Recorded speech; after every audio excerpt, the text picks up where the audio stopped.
नमस्कार जोहार। आइए चलते हैं झारखंड की ताजा खबरों की ओर, लेकिन उससे पहले अगर आपने अभी तक इस चैनल को सब्सक्राइब नहीं किया तो कर ले, जिससे कि आपको झारखंड की ताजा खबर रोजाना मिलती रहे। पहली और बड़ी खबर, आज निकल रही भगवान जगन्नाथ यात्रा। पुरी में भगवान जगन्नाथ की रथ यात्रा निकल रही। भगवान जगन्नाथ बड़े भाई बलभद्र और बहन सुभद्रा के साथ भक्तों को दर्शन देने के लिए नगर भ्रमण करेंगे। कोरोना महामारी की वजह से 2 साल बाद अंतराल आम भक्तों को भी रथ यात्रा में शामिल होने की अनुमति दी गई है। ओडिशा के पुरी में श्री जगन्नाथ मंदिर प्रबंधन समिति के सदस्य माधव चंद्र पूजा पांडा ने बताया कि मंदिर से भगवान जगन्नाथ, बलभद्र और सुभद्रा की मूर्ति की से एक माला उठाकर उनके रथों पर रखी गई। इसके बाद दक्षिण की ओर रथ को खींचते हुए मंदिर के पास लाया गया। करीब 1 लाख भक्त इस परंपरा में शामिल हो रहे। अगली खबर, सिंगल यूज प्लास्टिक आज से बैन। केंद्र सरकार ने 1 जुलाई से सिंगल यूज प्लास्टिक बैन कर दिया। सिंगल यूज प्लास्टिक यानी प्लास्टिक से बनी ऐसी चीजें जिसका हम सिर्फ एक ही बार इस्तेमाल करते हैं, इस पर पूरी तरह प्रतिबंध लगाया गया है। बैन किए गए प्रोडक्ट को बनाने या बेचने पर पर्यावरण एक्ट धारा 15 के तहत 7 साल की जेल और 1 लाख तक का जुर्माना लगाया जाएगा। देश में प्रदूषण फैलाने में सिंगल यूज प्लास्टिक सबसे बड़ा कारण माना जा रहा था। अगली खबर, पीएम मोदी के हाथों मिला झारखंड को पुरस्कार। व्यापार की संभावना पर बोले 7 राज्यों में झारखंड शामिल है। राष्ट्रीय एमएसएमई पुरस्कारों के तहत सर्विस स्मॉल इंटरप्राइजेज श्रेणी में झारखंड को भी शामिल किया गया है। आपको बता दें कि इसके अलावा कंपनी ने भुवनेश्वर, मुंबई, कोलकाता, गुवाहाटी, रांची, जमशेदपुर, पटना, रायपुर आदि शहरों में भी बिजनेस की संभावनाएं जताई। अगली खबर, रांची हिंसा मामले में बड़ा फैसला। सीआईडी डीएसपी करेंगे केस की जांच। एडीजी ने जारी किया आदेश। रांची में 10 जून को जुमे की नमाज के बाद उपद्रव, पत्थरबाजी, मंदिरों पर हुई गोलीबारी की घटना का अनुसंधान अपराध अनुसंधान विभाग के डीएसपी महेंद्र सिंह मुंडा करेंगे। सीआईडी के एडीजी प्रशांत सिंह ने इससे संबंधित आदेश जारी किए हैं। अब उम्मीद है कि डीएसपी दिल्ली मार्केट थाने में दर्ज मुख्य कांड का विधिवत चार्ज लेंगे। इस घटना के बाद इससे जुड़े विभिन्न थानों में दर्ज अलग अलग 48 कांडों में से केवल एक ही केस के अनुसंधान की जिम्मेदारी सीआईडी को दी गई है। अगली खबर, हेमंत सोरेन लेने जा रहे बड़ा फैसला। बदल जाएगी झारखंड सरकार की सूरत। झारखंड में वित्त विभाग के पुनर्गठन के प्रस्ताव को हरी झंडी मिल गई है। 3 निदेशालय के तहत मुख्यालय से जिलों तक कैडर होंगे। विभाग से ट्रांसफर पोस्टिंग योगी अधिकारियों और कर्मचारियों का अलग अलग कैडर बनेगा। जेपीएससी से अफसर बहाल होंगे। झारखंड के अलग राज्य बनने के बाद पहली बार वित्त विभाग के पुनर्गठन की पूरी तैयारी कर ली गई है। इसमें सबसे बड़ी खास बात यह है कि वित्त सेवा के अधिकारियों और सहायक कर्मचारियों का अलग अलग कैडर तैयार किया जाएगा। अगली खबर, बोकारो, रांची, चतरा में महंगी बेच रहे थे शराब। सरकार ने 6 शराब विक्रेताओं को भेजा जेल। झारखंड में कुछ ही शराब दुकानों में डिजिटल भुगतान की सुविधा बहाल हो सकी है। नतीजा यह है कि जहां डिजिटल भुगतान की सुविधा नहीं है वहां शराब की बिक्री में मनमाना वसूली की जा रही। कई दुकानों ने तो रेट चार्ट भी डिस्प्ले नहीं किया, जिसे करना अनिवार्य है। ऐसी दुकानों में एमआरपी से ऊंची कीमत पर शराब की बिक्री हो रही और इसमें रांची, सरायकेला, चतरा एवं बोकारो जिले में एमआरपी से ऊंची कीमत पर शराब बेचने की पुष्टि के बाद आधा दर्जन शराब विक्रेताओं को जेल भेजा गया है। इनके विरुद्ध उत्पाद विभाग ने संबंधित स्थानीय थाने में प्राथमिकी भी दर्ज कराई है। अगली खबर, झारखंड हाईकोर्ट ने रांची के उपायुक्त छवि रंजन को लेकर फिर से बेहद कड़वी बात कही। सीएम हेमंत सोरेन के खनन लीज आवंटन मामले की सुनवाई के दौरान अदालत ने सरकार के वकील कपिल सिब्बल से कहा कि रांची डीसी को महात्मा गांधी साबित करने की कोशिश न करें। उन पर पहले से भ्रष्टाचार का मामला चल रहा। उच्च न्यायालय ने इससे पहले भी रांची डीसी पर कई गंभीर टिप्पणियां की है। हेमंत सोरेन के खान लीज मामले में रांची डीसी के द्वारा शपथ पत्र दिए जाने पर कोर्ट ने कहा था कि जिस पर आपराधिक मामला चल रहा उसने अदालत में शपथ पत्र कैसे दाखिल कर दिया। तब रांची डीसी को पूरे झारखंड के खनन लीज संबंधित गोपनीय जानकारी होने पर भी अदालत ने सवाल खड़े किए थे। अगली खबर, झारखंड में पेट्रोल सब्सिडी योजना से एक बड़े वर्ग को जोड़ने और उसे महंगाई के दौर में पेट्रोल की बढ़ती कीमतों से निजात दिलाने की राज्य सरकार की तमाम कोशिशें परिणाम नहीं दिखा सकी। अब एक बार फिर नए सिरे से पेट्रोल सब्सिडी लाभुकों को जोड़ने की कोशिश शुरू हुई है। मुख्यमंत्री हेमंत सोरेन के खाद्य आपूर्ति मंत्री रामेश्वर उरांव ने हाल ही में विभाग समीक्षा बैठक में इस संदर्भ में जिला आपूर्ति पदाधिकारियों को टास्क सौंपा है। झारखंड के वित्त मंत्री रामेश्वर उरांव ने विभागीय अधिकारियों से स्पष्ट कहा कि वो बड़े बड़े आंकड़ों की बात ना करें, पहले सिर्फ उन लाभुकों को जोड़ें जो इस योजना का लाभ ले चुके हैं और अब नहीं ले रहे। अगली खबर, झारखंड में कुछ बड़ा होने वाला है। रघुवर दास ने किया खास इशारा। हेमंत सोरेन को बताया अयोग्य अक्षम मुख्यमंत्री। झारखंड के मुख्यमंत्री हेमंत सोरेन को तथाकथित आदिवासी नेता बता चुके पूर्व मुख्यमंत्री और भाजपा के राष्ट्रीय उपाध्यक्ष रघुवर दास ने एक बार फिर से उन पर बड़ा हमला बोला। ट्विटर पर निशाना साधते हुए हेमंत सोरेन को अक्षम और अयोग्य मुख्यमंत्री बताया गया। रघुवर दास ने राष्ट्रपति चुनाव 2022 में एनडीए उम्मीदवार झारखंड की पूर्व राज्यपाल आदिवासी महिला द्रौपदी मुर्मू या फिर संयुक्त विपक्ष के उम्मीदवार यशवंत सिन्हा को समर्थन देने के मसले पर झारखंड मुक्ति मोर्चा में कन्फ्यूजन पर लिखा, मैं शुरू से ही कहता आ रहा हूं कि हेमंत सोरेन सरकार अक्षम है, निर्णय लेने की क्षमता नहीं है हेमंत सोरेन में। अब राष्ट्रपति पद के चुनाव में भी वो निर्णय नहीं ले पा रहे कि उन्हें आदिवासी राष्ट्रपति को सपोर्ट करना है या फिर विपक्ष के उम्मीदवार को। अगली खबर महाराष्ट्र के उलटफेर से जोश में भाजपा। अब झारखंड के लिए हो रही बातें। महाराष्ट्र में बड़े राजनीतिक उलटफेर के बाद भाजपा की एक बार फिर सत्ता में वापसी से प्रदेश भाजपा झारखंड उत्साहित है। झारखंड के भाजपा नेताओं ने महाराष्ट्र में नई सरकार के गठन पर बधाई दी। भाजपा के प्रदेश अध्यक्ष दीपक प्रकाश ने महाराष्ट्र में एकनाथ शिंदे के नेतृत्व में भाजपा के समर्थन से बनी नई सरकार को बधाई दी। महाराष्ट्र के मुख्यमंत्री एकनाथ शिंदे एवं उप मुख्यमंत्री देवेंद्र फडणवीस को नए कार्यकाल की शुरुआत पर शुभकामनाएं देते हुए दीपक प्रकाश ने कहा कि यह सरकार महाराष्ट्र की जनता की भावनाओं और जनमत के अनुरूप बनी है। दीपक प्रकाश ने कहा कि सरकार बिना तुष्टीकरण और भेदभाव के सबका साथ सबका विकास सोच के साथ विकास योजनाओं को धरातल पर उतारने में सफल साबित होगी।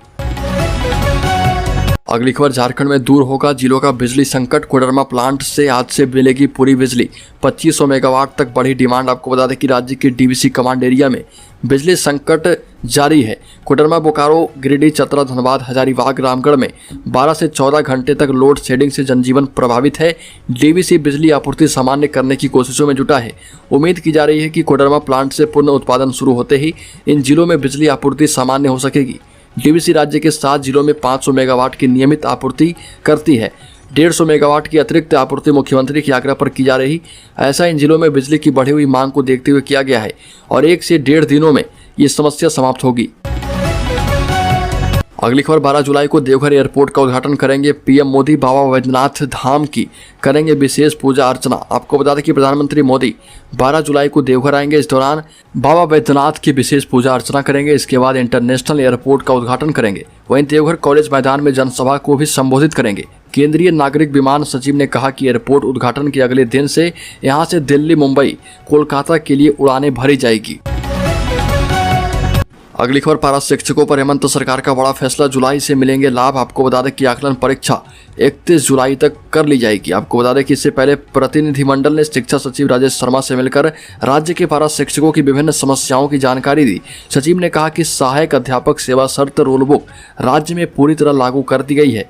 अवकाश तथा चिकित्सा अवकाश पूर्ण रूप से पारा शिक्षकों को दिया जाना है। अप्रशिक्षित पारा सहायकों को प्रशिक्षित पारा शिक्षकों के समान सुविधा देने के संबंध में विचार चल रहा।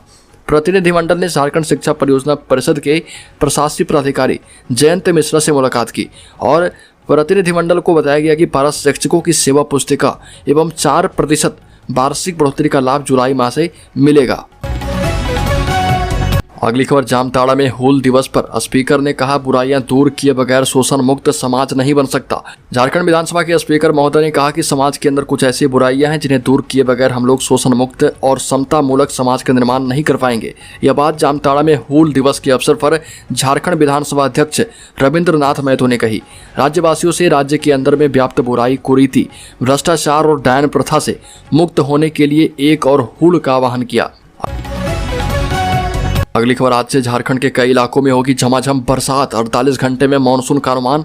झारखंड में अगले 48 घंटे के दौरान मानसून के दस्तक देने की संभावना है। भारत मौसम विज्ञान विभाग ने यह जानकारी दी। इस बीच मौसम ने करवट बदला है। राज्य के कई भागों में मानसून पूर्व की बारिश होने से मौसम सुहावना है।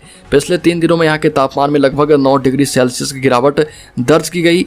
IMD के मुताबिक राज्य का अधिकतम तापमान 33 और जमशेदपुर का 35 डिग्री सेल्सियस है। मौसम पूर्वानुमान के मुताबिक आने वाले 5 दिन तक अधिकतम तापमान में राज्य में कोई बड़ा बदलाव नहीं होगा। अगली खबर, आज से राज्य में प्लास्टिक स्टिक युक्त ईयरबड्स, प्लास्टिक की डंडियां, प्लास्टिक के झंडे, कैंडी स्टिक, आइसक्रीम की डंडी, पॉलीस्टाइन की सजावटी सामग्री, प्लेट, कप, गिलास, कांटा, चम्मच, चाकू, स्ट्रॉ, ट्रे जैसे कटलरी, मिठाई के डिब्बों के इर्द गिर्द लपेटने या पैक करने वाली फिल्म, निमंत्रण कार्ड और सिगरेट पैकेट के चारों ओर फिल्म लपेटना या पैकिंग, 100 माइक्रोन से कम मोटाई वाले प्लास्टिक या PVC बैनर स्टिक 1 जुलाई से प्रतिबंधित कर दिया गया। अगली खबर, बहुत दिनों से ये चल रहा कि महाराष्ट्र के बाद अब झारखंड की बारी है। महाराष्ट्र शिवसेना में हुए विद्रोह के बाद प्रदेश की सियासत पूरी तरह बदल गई। इस बीच झारखंड को लेकर सियासी गलियारों में चर्चा तेज है। आशंका जताई जा रही कि क्या महाराष्ट्र में महाविकास अघाड़ी सरकार के गिरने के बाद झारखंड की भी बारी आने वाली है। अभी हाल ही में बीजेपी के एक नेता शुभेंदु अधिकारी ने कुछ ऐसा ही दावा किया था और निकट भविष्य में महाराष्ट्र के सीएम उद्धव ठाकरे की अगुवाई वाली महाविकास अघाड़ी सरकार जैसा हश्र झारखंड की हेमंत सोरेन सरकार के होने का दावा किया गया।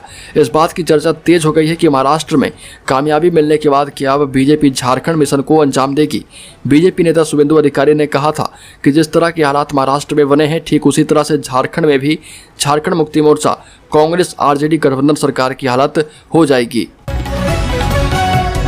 अगली खबर, टेम्पो चलाने वाले की बेटी ने झारखंड बोर्ड 12वीं आर्ट्स में किया टॉप। जेपीएससी की परीक्षा पास कर बनना चाहते हैं अफसर।